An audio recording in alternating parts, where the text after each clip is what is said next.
అభివృద్ధి, గ్రోత్.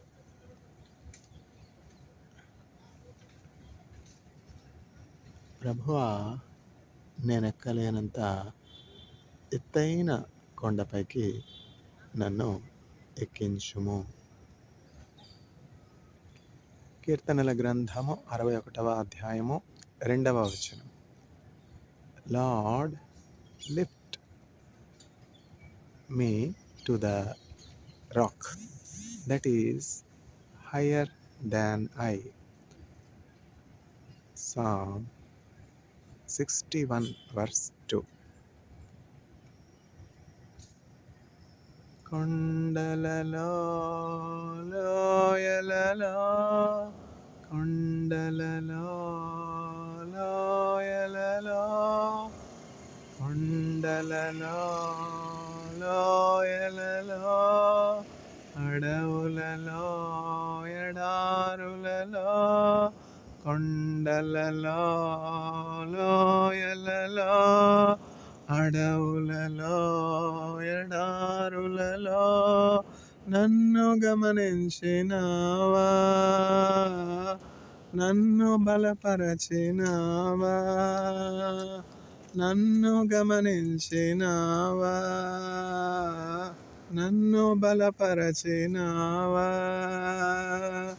యేసయ్యా, యేసయ్యా, యేసయ్యా, యేసయ్యా, నిన్నే నిన్నే నే కొలుతోనయ్యా, నీవే నీవే నా రాజు అయ్యా. యేసయ్యా, యేసయ్యా, యేసయ్యా, యేసయ్యా, యేసయ్యా, యేసయ్యా, యేసయ్యా, యేసయ్యా, యేసయ్యా, యేసయ్యా, యేసయ్యా, నిన్నే నిన్నే నే కొలుతోనయ్యా, నీవే నీవే నా రాజు అయ్యా. యేసయ్యా, యేసయ్యా, యేసయ్యా, ఆత్మీయులే నన్ను అవమానించగా, అన్యులే నన్ను అపహాసించగా, ఆత్మీయులే నన్ను అవమానించగా, అన్యులే నన్ను అపహాసించగా, అండ నీవైతివయ్యా, నా కొండ నీవే యేసయ్యా, అండ నీవైతివయ్యా, నా కొండ నీవే యేసయ్యా. యేసయ్యా, యేసయ్యా, యేసయ్యా, యేసయ్యా, నిన్నే నిన్నే నే కొలుతోనయ్యా, నీవే నీవే నా రాజు అయ్యా.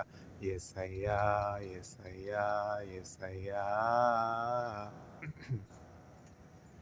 వంచన వంతెన ఒరిగిన భారాన, ఒసగక విసిగిన విసిరే కెరటాన, వంచన వంతెన ఒరిగిన భారాన, ఒసగక విసిగిన విసిరే కెరటాన, కలల కడ తీర్చినావా, నీ వలలో నన్ను మోసినావా, కలల కడ తీర్చినావా, నీ వలలో నన్ను మోసినావా. యేసయ్యా, యేసయ్యా, యేసయ్యా, యేసయ్యా, నిన్నే నిన్నే నే కొలుతోనయ్యా, నీవే నీవే నా రాజు అయ్యా.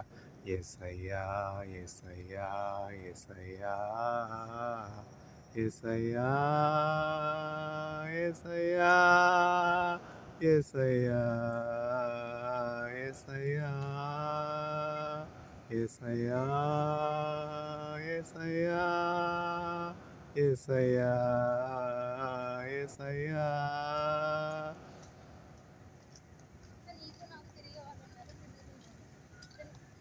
నలిగిన బ్రతుకున మెరసిన నీ కృప కలలా కడ తీర్చెనయ్యా.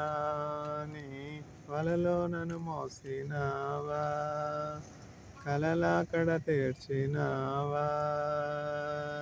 నీ వలలో నన్ను మోసినావా. యేసయ్యా యేసయ్యా యేసయ్యా యేసయ్యా, నిన్నే నిన్నే నే కొలుతోనయ్యా. నీవే నీవే నా రాజువయ్యా. యేసయ్యా యేసయ్యా యేసయ్యా, నలిగిన బ్రతుకున కురిసిన నీ కృప, మరణ ఛాయలలో మెరసిన నీ ప్రేమ. నలిగిన బ్రతుకున కురిసిన నీ కృప కలలా కడ తీర్చెనయ్యా. మరణ ఛాయలలో మెరసిన నీ కృప, నలిగిన బ్రతుకున మెరసిన నీ కృప నన్ను బలపరచెనయ్యా. నిన్నే ఘనపరతునయ్యా.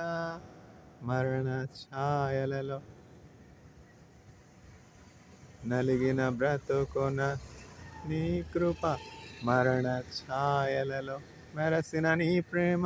నలిగిన బ్రతుకున కురిసిన నీ కృప నన్ను బలపరచెనయ్యా. నిన్నే ఘనపరతునయ్యా. నన్ను బలపరచెనయ్యా. నిన్నే ఘనపరతునయ్యా. యేసయ్యా యేసయ్యా యేసయ్యా యేసయ్యా, నిన్నే నిన్నే నే కొలుతోనయ్యా. నీవే నీవే నా రాజు అయ్యా. యేసయ్యా యేసయ్యా యేసయ్యా.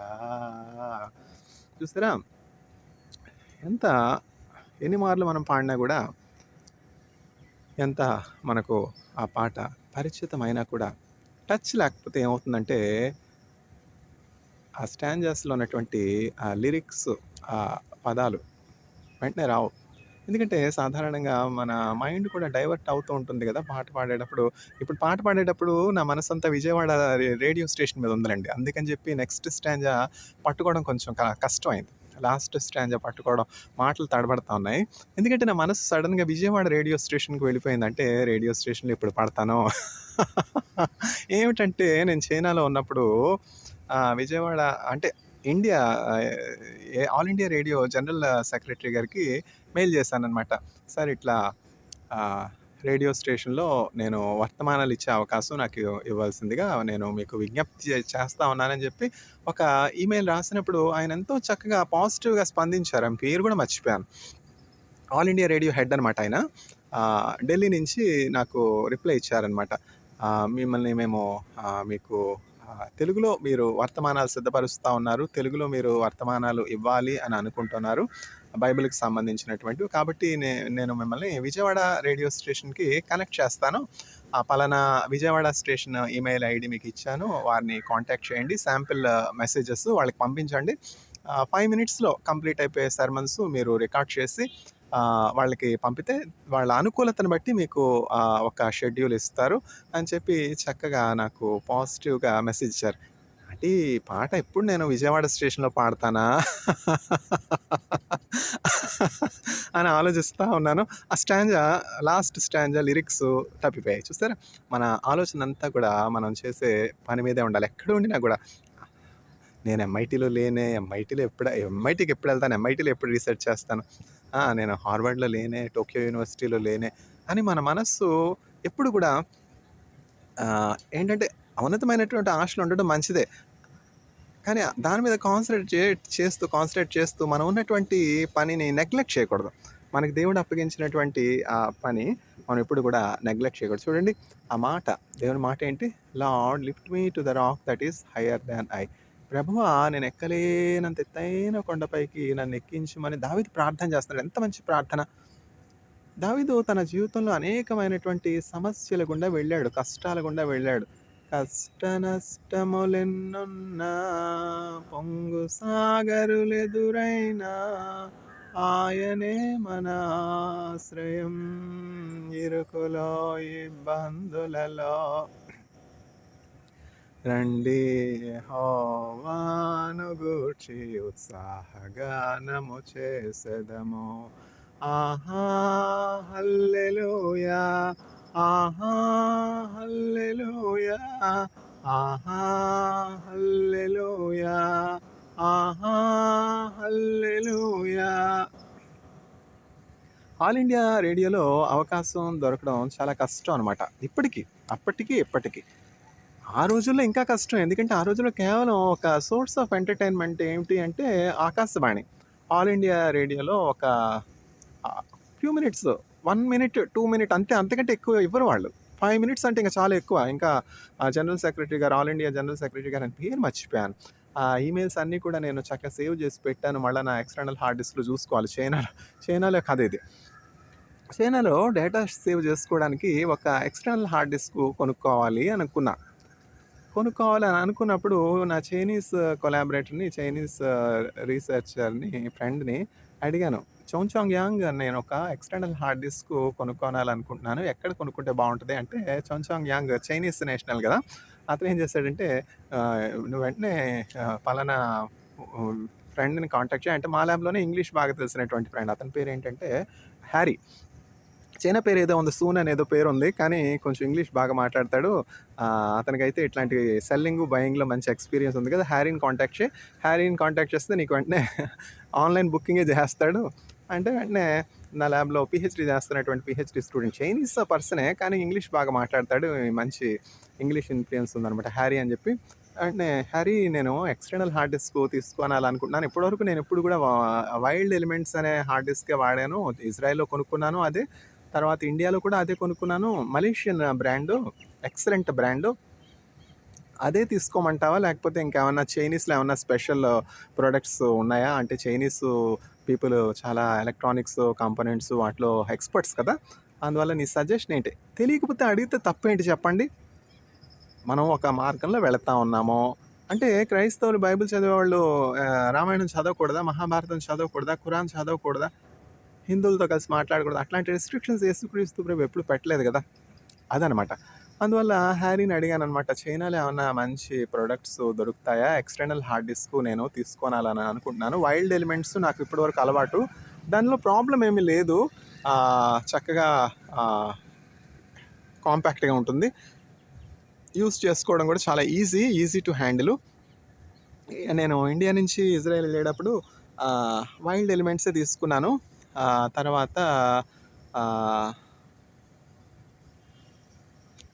ఇజ్రాయెల్‌లో కూడా నేను ఆ వైల్డ్ ఎలిమెంట్స్ అని ఎక్స్టర్నల్ హార్డ్ డిస్క్ తీసుకోనవలసినటువంటి పరిస్థితి వచ్చింది. ఏంటి నీ సజెషన్ అంటే, నేను ఆర్డర్ చేస్తాను కదా! నేనున్నదెందుకు? ఆ! చైనీస్ బ్రాండ్ తీసుకుందాం మనం. ఆ కంపెనీ పేరు కూడా నాకు తెలీదు. నేను ఆర్డర్ చేస్తాను అని చెప్పి ఏం చేశాడు, చైనీస్ ఎక్స్టర్నల్ హార్డ్ డిస్క్ నా కోసం ఆర్డర్ చేశాడు. ఇంత అమౌంట్ పే చేశా అన్నాడు. ఎంత అమౌంట్ కట్టానో కూడా నాకు జ్ఞాపకం లేదు. ఇంచుమించు మేబీ ఆహ్, 500 ఆర్ఎంబీ ఎంతో. 500 ఆర్ఎంబీ అంటే రూ. 5,000 10 అంతలు ఎక్కువనమాట రూపాయికి. ఎంత కట్టానో తెలీదు. అవన్నీ కూడా అకౌంట్స్ ఉంటాయి. ఎక్కడో ఎక్స్‌పెన్సెస్ పలానా మంత్ నవంబర్ మంత్‌లో తీసుకున్నాను. నవంబర్‌లో 2020 నవంబర్‌లో కొన్నాననమాట వైల్డ్ ఎలిమెంట్స్ కాకుండా ఇది Chinese brand external hard disk. ఎంత పే చేశానో నాకు జ్ఞాపకం లేదు. అవన్నీ రికార్డ్స్ చూడాలి. ఆ! ఒక్కొక్క రూపాయి నేను ఎక్కడ ఖర్చు పెట్టినా అన్నీ గూడా ఆ మంత్‌లో ఎక్స్‌పెన్సెస్ లిస్ట్‌లో ఉంటాయనమాట. ఒక్క రూపాయి క కన కం సెలవు పెట్టిన సెలవు చేసిన. అట్లా హ్యారీ ఆర్డర్ చేశాడు. వచ్చింది. ఆర్డర్ చేశాక రాకమాంతదా ఆ ఎక్స్టర్నల్ హార్డ్ డిస్క్ వచ్చింది. ఆ పార్సెల్ ఏమిటి చాలా బరువుగా ఉంది. ఇంత బరువుందేంటా? సైజ్ కూడా ఏమిటి ఇంత పెద్దదుంది? ఎక్స్టర్నల్ హార్డ్ డిస్క్‌గా లేదు. ఒక సీపీయూ సి మినీ సీపీయూ ఉన్నంత వెయిట్ ఉందేంటి? అని కంగారు పడతానే ఓపెన్ చేశాను. హ్యారీ ఏమిటిది? అని అడిగాను. ఇది ఎక్స్టర్నల్ హార్డ్ డిస్క్ చైనీస్ మేకు. ఇంచుమించు 1 ఆర్ 2 మినిట్స్ నవ్వుకున్నాననమాట. ఇంకా ఆర్డర్ క్యాన్సిల్ చేయలేం గదా! ఆర్డర్ అయిపోయింది. అది నాన్ రిఫండబుల్. కొనేసాం. చేతులు కాలాక ఆకలి పట్టుకుని ప్రయోజనం ఏముంది చెప్పండి? అది ఎట్లా ఉంటుంది? ఏ సైజ్ ఉంటుంది? ముందేమన్నా కనుక్కున్నానా?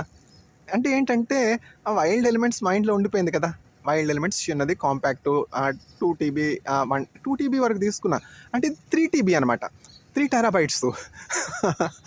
నాకేం తెలుసు 3 టెరాబైట్స్ ఇంత పెద్దదుంటదని. అది 2 అరచేతులు పట్టుకొని మోయాలి. హరి ఇది ఎక్స్‌టర్నల్ హార్డ్ డిస్కేనా? ఇంకా ఏమన్నానా? దీనికేమన్నా పేరుందా? ఇది వేరే డివైసా? అని అడిగాను. లేదు లేదు ఎక్స్‌టర్నల్ హార్డ్ డిస్క్. ఏంటి ఇంత బరువుంది? క్యారీ చేయడం కష్టం గదా! అంటే చైనీస్ ప్రొడక్ట్ కదా! అట్లానే ఉంటది. ఇంకేం చేస్తాం? అనలేము. కొనేసాము. కానీ ఇప్పటికి కూడా చాలా స్టాండర్డ్‌గా ఉంది. ఏమిటంటే చైనీస్ ప్రొడక్ట్స్ స్టాండర్డ్‌గా ఉంటాయి. ఇప్పుడు ప్రాబ్లమ్ ఏంటంటే అంత మినియేచరైజేషన్ అని సంకలు గుద్దుకుంటున్నాం. ఆ మినియేచరైజేషన్ ఎట్లా ఉంటుందంటే ఒక్కసారి కింద పడిందంటే ఫటాఫట్. అదేమిటంటే ఆ డేటా రిట్రీవ్ కూడా చేసుకోలేం. ఈ పెద్దవి ఏంటంటే అందులో చాలా కంపోనెంట్స్ ఉంటాయన్నమాట. కూలింగ్ కంపోనెంట్స్ ఉంటాయి. తర్వాత డేటా రిట్రీవల్ కోసం స్పెషల్ కంపోనెంట్స్ ఉంటాయి. అందువల్ల ఇది more safer and more secured. Explosions తక్కువుంటాయి. చైనీస్ ప్రొడక్ట్ అట్లా. కొంచెం కష్టమైనా మోయడానికి ఏం చేస్తాం? తీసుకున్నాం గదా! తప్పుతుందా? ఆ 3 టీబీ డిస్క్ అంతా కూడా ఎక్స్‌టర్నల్ డిస్క్ అంతా కంప్లీట్‌గా ఫిల్ అయిపోయింది. చైనీస్ రికార్డ్స్‌తోను, తర్వాత కొరియా డేటాతోను ఫుల్‌గా రికార్డ్ అయిపోయిందనమాట. అది కంప్లీట్ స్టోరేజ్ ఫుల్ అయిపోయింది. తర్వాత మళ్ళా నేను గుజరాత్ వెళ్ళినప్పుడు గుజరాత్‌లో ఒక ఎక్స్‌టర్నల్ హార్డ్ డిస్క్ తీసుకున్నా. Known devil is better than unknown god ఎందుకొచ్చిందిలే. మళ్ళా ఇంకా కన్సల్టేషన్స్ చేశానంటే ఇక్కడ వీళ్ళు ఇంకోటి చెప్తారు. అది మోయలేక నేను కష్టపడాలి. తెలిసిన దెయ్యమే తెలియని దేవుడి కంటే గొప్ప కదా! సర్లే అంటే known devil is better than unknown God అని ఇంగ్లీష్‌లో ఒక సామెత. ఈ వైల్డ్ ఎలిమెంట్స్‌తోనే వెళదాంలే ఇంకో 3 టీబీ తీసుకుందాం అని చెప్పి ఇంకో 3 టీబీ తీసుకున్నా. ఎక్కడ? గుజరాత్‌లో. అదేం జరిగింది ఒక్కసారి కింద పడింది అంతే. అది ఓపెన్ కాలా ఇంతవరకు. అంటే ఏంటంటే దాన్ని పలానా షాప్‌కి తీసుకొని వెళ్ళి ఆ డేటా రిట్రీవ్ చేయించుకోవాలి. ఆ మేకర్స్ దగ్గరికెళ్ళాలి. అదో ప్రాసెస్సు. ఆ గుజరాత్‌లోని డేటా సంవత్సరం టీచింగ్ కోర్సెస్, మెటీరియల్ అంతా కూడా అందులో ఉండిపోయింది. ఇప్పటి వరకు అందులో ఉన్న మెటీరియల్ రిట్రీవ్ చేసి పేపర్స్ రాయడం అవేం జరగల. అట్లా ఉంటుంది కథ. అందువల్ల ఈ ఎక్స్‌టర్నల్ హార్డ్ డిస్క్ గానీ, ఎలక్ట్రానిక్ గాడ్జెట్స్ గానీ మనం కింద పడకుండానే చూసుకోవాలి. చేతులు కాలాక ఆకులు పట్టుకొని ఏం ప్రయోజనం? మనం ఎక్కడున్నాం? ఎత్తు, ఎత్తబడుట, లిఫ్టింగ్, గ్రోత్, వృద్ధి, growth. Lord lift me to the rock that is higher than I. ప్రభా నేను ఎక్కలేనంత ఎత్తైన కొండపైకి నన్ను ఎక్కించమని దావీదు ప్రార్థన చేస్తూ ఉన్నాడు. కీర్తనల గ్రంథం 21వ అధ్యాయం 2వ వచనం. ఎప్పుడో దావీదు రాసినటువంటి ఆ మాటలు చక్కగా జూయిష్ పీపుల్ ఎట్లా పదిలపరిచారు చూడండి. మన దేశంలో ఉన్నారు బ్రాహ్మిన్స్ చక్కగా వాళ్ళు వేదాలు కానీ, రామాయణం కానీ, తర్వాత ఉపనిషత్తులు కానీ, కంచి కామకోటికి సంబంధించినటువంటి పండితులు వీళ్ళందరూ ఏమిటంటే ఆ సంస్కృతంలో ఉన్నటువంటి అంశాలని, ఆ విషయాలన్నీ కూడా చక్కగా ఇప్పుడు మనం అర్థం చేసుకొని మన భాషలోకి మనకు అర్థమయ్యే భాషలోకి అనువదించాలి కదా! మనకు అవేం దేవభాష మనకేం అర్థమవుతుందో ఒక్క మాట కూడా మనకు అర్థం కాదు. అందువల్ల వాళ్ళేం చేస్తారంటే ఆ పండితులు చక్కగా సామాన్యులకు అర్థమయ్యే భాషలో అనువదించి అవన్నీ కూడా సిద్ధపరుస్తారన్నమాట. రామాయణం ఇంగ్లీష్‌లోకి ఎట్లా వచ్చిందండి? ఈ పండితులు చేయబట్టే కదా! నా దగ్గర ఇప్పటికీ రామాయణ పుస్తకం ఉంది. మహాభారతం పుస్తకం ఉంది. అంటే ఏమిటి అంటే మా భగవద్గీత ఉంది. భగవద్గీత చాలా ఓల్డ్ బుక్ అనుకోండి. ఈ రామాయణం, మహాభారతం నాకెట్లా వచ్చాయి అంటే కాలేజీలో బుక్స్ నాకు ప్రెజెంట్ చేశారు. Essay writing competitions, elocution competitions ఇట్లాంటి ప్రైజెస్ ఇచ్చినవి అట్లా పెట్టుకున్నాననమాట. అవి చదివేవాడిని. అంటే చదవడం తప్పేం కాదు కదా! రామాయణం గురించి చదివితే నా క్రైస్తవం ఏమైనా పోతుందా? యేసుక్రీస్తు ప్రభు నన్ను వెలివేస్తారా? లేదుగా. బ్రాహ్మణులు ముట్టుకుంటే నేను అంటైపోతానా? ముట్టైపోతానా? అట్లాంటి విభేదాలు, అట్లాంటి ఆహ్, ఆలోచనలు మనం ఎప్పుడు కూడా పెట్టుకోకూడదనమాట. యేసుక్రీస్తు ప్రభు దగ్గరికి ఆహ్, అంటరాని స్త్రీ వచ్చి అంటుకుంది. "నువ్వు అంటరాని దానివి పో" అన్నారా యేసుక్రీస్తు ప్రభు? అంటే అందరికి అర్థమయ్యే భాష అని చెప్పి ఆ మాట ఉపయోగించాను. అది క్రైమ్ కాదు. ఏంటంటే ఆ రోజుల్లో ఆ బహిష్టు స్త్రీని అంటరాని స్త్రీగా భావించేవారనమాట. "నువ్వు బహిష్టు స్త్రీవి. నువ్వు 12 సంవత్సరాల నుంచి రక్తస్రావంతో బాధపడుతున్నావు. నన్నొచ్చి ముట్టుకుంటావా?" అని యేసుక్రీస్తు ప్రభు మనందరి ముందు అవమానపరిచారా? లేదుగా. అది క్రీస్తు మనస్సు. ఒక మంచి స్నేహితుడు ఎట్లా ఉంటాడు అంటే మనలో ఉన్నటువంటి కొరతలు, కొదవలు, మనలో ఉన్నటువంటి తప్పిదాలు మనం ఒంటరిగా ఉన్నప్పుడు మనకి చెప్పి మనల్ని బాగు చేయడానికి చూస్తాడు. అందరి ముందు మనల్ని అవమానపరచడానికి చూడడు. అంత గుంపు ఉంది. ఆ గుంపులో యేసుక్రీస్తు ప్రభువుకి మరుగైనది ఏమన్నా ఉందా చెప్పండి? మన అంతరంగమో, మన బాహ్య రూపమో అన్నీ ఆయనకి తెలుసుగా. మనం ఏమైనా చెప్పుకోవాలా ఏంటి? ఆ! నువ్వు అంటరాని దానివి నన్నెందుకు ముట్టుకున్నావని యేసుక్రీస్తు ప్రభు ఏమన్నా అన్నారా? బహిష్టు స్త్రీవి 12 సంవత్సరాల నుంచి రక్తస్రావంతో బాధపడతా నన్ను ముట్టుకోవచ్చా? నేను యూదుడిని కానా? I am orthodox Jew. You should not touch me. You are untouchable woman అని చెప్పి ఆమెను పొమ్మన్నారా? లేదుగా. అన్‌టచబుల్ అంటే 12 ఇయర్స్ నుంచి ఆమె బ్లీడింగ్‌తో ప్రాబ్లమ్‌తో సఫర్ అవుతోంది. ఆ కాలంలో బ్లీడింగ్ ప్రాబ్లమ్‌తో ఉన్నటువంటి స్త్రీలను అన్‌టచబుల్‌గా చూసేవారు. లెపర్స్‌ని అన్‌టచబుల్‌గా చూసేవారు. నా మీద పడి ఏడవడం ఎందుకు? నేనేమన్నా కల్పిస్తా ఉన్నానా?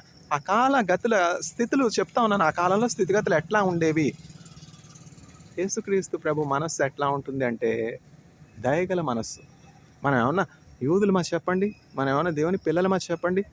మనం అన్యులమై ఉండగా మనము దేవుని ఎరుగనటువంటి వారముగా ఉండగా, దేవుడు లేనటువంటి వారముగా ఉండగా, యేసుక్రీస్తు ప్రభువు ఆయన శిలువ ద్వారా మన ఉభయుల్ని ఐక్యపరిచి మనల్ని యూదులతో సమాన వారసులుగా చేశారు. అది యేసుక్రీస్తు ప్రభు యొక్క గొప్పతనం అనమాట. యేసుక్రీస్తు ప్రభువును ఆ స్త్రీ వచ్చి ముట్టుకున్నప్పుడు యేసుక్రీస్తు ప్రభు ఆమె స్త్రీలో ఉన్నటువంటి ఆ విశ్వాసాన్ని చూసారు. కుమారి నీ విశ్వాసము నిన్ను స్వస్థపరచెను అమ్మా. నీ విశ్వాసము నిన్ను స్వస్థపరచెను. Your faith has healed thee. Go in peace. ఎంత గొప్ప మనస్సు! అది దైవత్వం. మనం పలానా వాళ్ళని ముట్టుకుంటే మనలో ఉన్నటువంటి పరిశుద్ధత ఏమైనా పోతుందా? మనలో ఉన్నటువంటి పరిశుద్ధత కంటే ఇతరుల్లో ఉన్నటువంటి పరిశుద్ధత గొప్పది కాదా? ఇతరులను గొప్పవారిగా ఎంచుకునే మనస్సు ఉండాలి మనకి. యేసుక్రీస్తు ప్రభు పరిశుద్ధుడు. అట్లాంటి పరిశుద్ధుడై ఉండి, అనింద్యుడై ఉండి, అనారోగ్యంతో ఉన్నటువంటి వారు, లెపర్స్, తర్వాత ఇంకా నిమ్న వర్గాలకు చెందినటువంటి వారు, కానానీయులు, వీళ్ళందరూ కూడా యేసుక్రీస్తు ప్రభు దగ్గరికి వచ్చి ఉపకారం కోరినప్పుడు, సహాయం కోరినప్పుడు ఆయన ఎంతో పెద్ద మనస్సుతో అదే క్రీస్తు ప్రేమ కదా! క్రైస్తవులం సంకలు గుద్దుకుంటే ఏం ప్రయోజనం? ఆయన ప్రేమను మనం చూపించొద్దు. Let your light shine so that people will see your good deeds and glorify your father in heaven. అంటే లైట్ అంటే ఏమిటంటే గుడ్ డీడ్సే కదా! లైట్ ఎట్లా కనబడుతుందో మనం చేసే మంచి పనులు కూడా అందరికీ కనపడతాయి కదా! ఆ మంచి పనుల ద్వారా మనుష్యులు మీ సత్క్రియల ద్వారా మీ పరలోకమందున్నటువంటి మీ తండ్రిని మహింపరిచినట్లు లెట్ యువర్ లైట్ షైన్. మీ వెలుగు ప్రకాశింపనీయుడి. అట్లా చేయాలన్నమాట మనం. ఇప్పుడు చూడండి 12 సంవత్సరాల నుంచి రక్తస్రావంతో బాధపడుతున్నటువంటి స్త్రీ యేసుక్రీస్తు ప్రభువును ముట్టుకోనగానే ఏం జరిగింది? ఒక గొప్ప చేంజ్, కన్వర్షన్, మార్పు. అట్లాంటి మార్పు మన చుట్టూ ఉన్నటువంటి వారు మన ద్వారా అనుభవిస్తూ ఉన్నారా? ఆకలితో ఉన్నారు, భోజనం చేయలేదు. మన దగ్గర దేవుడిచ్చిన మేలు ఉందిగా, ఒక ₹100 అతనికి ఇస్తే ఏం పోయే? భోజనం చేశాడు. అన్నదాత సుఖీభవ అనడా? ఇదేమిటి ఈ ఇదేదో వింతగా ఉంది. ఇదేదో మా భాషలాగా లేదే. ఇదేదో విగ్రహారాధకులు మాట్లాడే భాషగా ఉంది. ఇదేదో అన్యులు మాట్లాడే అట్లాంటి భేదాలు మనం ఎప్పుడు కూడా పెట్టుకోకూడదు. అదేమిటి ఇంటి మీద స్త్రీ అని పెట్టుకున్నారే? వీళ్ళు బాగా విగ్రహారాధకులుగా ఉన్నారు. వీళ్ళ ఇంట్లోకే వెళ్ళకూడదు. అట్లాంటిది మనం పెట్టుకోకూడదు. మనం అట్లా లేమా? మనం అట్లా ఉన్నప్పుడే, మనం అన్యులమై ఉన్నప్పుడే, పరజనులమై ఉన్నప్పుడే, దేవుడు లేనటువంటి వారమై ఉన్నప్పుడే యేసుక్రీస్తు ప్రభు యుక్త కాలమందు పాపులమైన మన కొరకు చనిపోలేదా? మనం ఎందుకు ఆ వ్యత్యాసాలు పెట్టుకోవాలి? మనం యేసుని ఎరగనటువంటి వారి గృహంలోనికి వెళ్తే మైలు పడిపోతామా? మనకున్న మైలు చాలదా? మనలో ఉన్న చీకటి చాలదా? మనలో ఉన్నటువంటి అంతరంగంలో ఉన్నటువంటి చెడు, మనలో ఉన్న అంతరంగంలో ఉన్న చీకటి మొదట మనం చూసుకోగలిగినటువంటి శక్తి మనకు ఉండాలి. దేవుని దగ్గర అనుదినము మన బలహీనతలను బట్టి పశ్చాత్తాపపడాలి. మనమేమో పరిశుద్ధులము, యేసుక్రీస్తు ప్రభువును తెలుసుకొనగానే మనం దేవునితో సమానం అయిపోయామని సంకలు గుద్దుకోవడం కాదు. సాతాను అట్లనే అనుకుంది. నేను దేవుడికి చాలా సమీపంగా ఉన్నాను కదా! దేవునితో నేను సమానంగా ఉంటే ఏం పోయే? యేసుక్రీస్తు ప్రభు సింహాసనం పక్కన నాకు కూడా సింహాసనం ఇస్తే నేను కూర్చోనా? అనుకుని సాతానుడు తను తాను హెచ్చించుకున్నప్పుడు నువ్వు ఆకాశం వరకు హెచ్చించుకుంటావు, ఆ పాతాళం వరకు దిగిపోతావు. ఇదే కదా ప్రస్తుతం జరుగుతున్నది దేవుని వాక్యం తెలుసుకున్నటువంటి వాళ్ళ జీవితంలో. అందువల్ల సారం ఏమిటంటే దేవుడు హెచ్చిస్తాడు. ప్రభువా నేను ఎక్కలేనంత ఎత్తైన కొండపైకి నన్ను ఎక్కించుము అన్నప్పుడు దేవుడు హెచ్చిస్తాడు. హెచ్చించిన తర్వాత మనం ఎట్లా ఉంటా ఉన్నాము? దావీదు ఇజ్రాయేల్‌పై రాజయ్యాడు. 40 సంవత్సరాలు రాజు అయినా కూడా తను తగ్గించుకున్నాడు. ఆ 40 సంవత్సరాలు కూడా దినమునకు 7 మార్లు దేవుణ్ణి స్తుతించేవానిగా ఉన్నాడు కనుక అతని తరువాత చక్కగా 40 సంవత్సరాల పరిపాలన కంప్లీట్ అయింది. దావీదు నీ పితరులతో నేను నిన్ను చేర్చనై ఉన్నాను గనుక నీ తర్వాత నీ కుమారుడైనటువంటి సొలొమోనును సింహాసనం మీద నేను ప్రతిష్ఠిస్తూ ఉన్నానని చెప్పి దావీదు తర్వాత ఎవరు రాజ్య పరిపాలన చేయాలన్నది దేవుడు నిర్ణయించి సొలొమోనును రాజుగా అభిషేకించాడు. చూసారా? మన తర్వాత మన పిల్లల తర్వాత మన పిల్లలు ఆశీర్వదించబడాలంటే మనం ముందు యేసుక్రీస్తు ప్రభువుకు విధేయులంగా ఉండాలి. ఆయనే భూమి ఆకాశములను సృజించినటువంటి వాడని, ఆయనే మనకు జీవం ఇచ్చినటువంటి వాడని మనం తెలుసుకోవాలి. యేసుక్రీస్తు ప్రభు అనే పేరేంటి? చాలా వ్యత్యాసంగా ఉంది. ఫారిన్ గాడ్ లాగా ఉన్నాడు. నేటివ్ గాడ్ లాగా లేడు. ఏంటి నేటివ్? ఏంటి ఫారిన్? భూమి, ఆకాశము. ఇందులో భూమంతా గూడా మనకి నేటివే. ఆకాశం అంతా కూడా మనకి నేటివే. వసుధైవ కుటుంబం. ఏమిటి వసుదేవుడు కుటుంబం అంటాడేంటి? మన వసుదేవునితో మనకేం సంబంధం? మనం ఏమైనా క్రి కృష్ణుని వారసులమా ఏంటి? మనం ఏమైనా ఇస్కాన్‌కి సంబంధించినటువంటి వారమా? మనం ఏమైనా కృష్ణుని భక్తులమా? వసుదేవ కుటుంబం అంటాడేంటి? వసుధైవ కుటుంబం అంటే ఏంటంటే India philosophy. All earth is one family for us. మనకేం వ్యత్యాసాలు లేవు. పలానా వాళ్ళు జూయిష్ పీపుల్, పలానా వాళ్ళు అరబ్స్ అని ఇండియాకి ఏం వ్యత్యాసం లేవు. వసుధైవ కుటుంబం అంటే all earth is one family. That is Indian philosophy. కనుక మనం అందరి క్షేమము కోరి ప్రార్థన చేయవలసినటువంటి వారంగా ఉన్నాం. మనకి దేవుడు చేసినటువంటి మేలు ఇతరులతో పంచుకొనవలసినటువంటి వారమై ఉన్నాం. దేవుడు విని వారిని హెచ్చించునుగాక. ఆమేన్.